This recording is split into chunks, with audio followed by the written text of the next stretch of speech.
வீட்டுக்காருக்கு உடம்பு சரியில்லை, ஆபரேஷன் பண்ணணுமா, அர்ஜென்டா ஒரு 50,000 பணம் கிடைக்குமா? ஐயோ,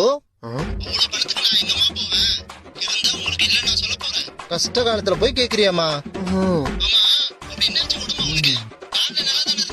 சரி சரி, டிஸ்சார்ஜ் ஆனதும் கண்டிப்பா போன் பண்ணோம். நான் வீட்டுக்கு வந்ததும் பாக்குறேன். சரியா? செல்வியத்துக்கு போன் போடு. ஹலோ, சொல்லு மயிலு. என் வீட்டுக்காருக்கு உடம்பு சரியில்லை, ஆபரேஷன் பண்ணணுமா, காசு 50,000 ஆகும்னு சொல்லிட்டாங்க. ஏண்டி, கவர்மெண்ட் ஆஸ்பத்திரி இருக்கும்போது நீ ஏன் பணம் கட்டுற ஹாஸ்பிட்டலுக்கு போற? இந்த டைம்ல போய் கேக்குறியாடி? போன வாரம் தான் கஷ்டமா இருக்குன்னு மொத்த நகையை எடுத்துட்டு போய் வச்சேன். எங்க பீரோல் தானே, போன வை. பாத்தியா, இவங்க எல்லாம் அசிங்க பத்துறாங்கன்னு சொல்லிட்டு நீ எழுதி உட்காந்துங்கிற. இந்த சொந்தக்காரங்க எல்லாம் அசிங்க பத்துறதுனா முன்னாடி இருப்பாங்க. உதவின்னு கேட்டு பாரு, ஒருத்த வந்து நிக்க மாட்டான். இதா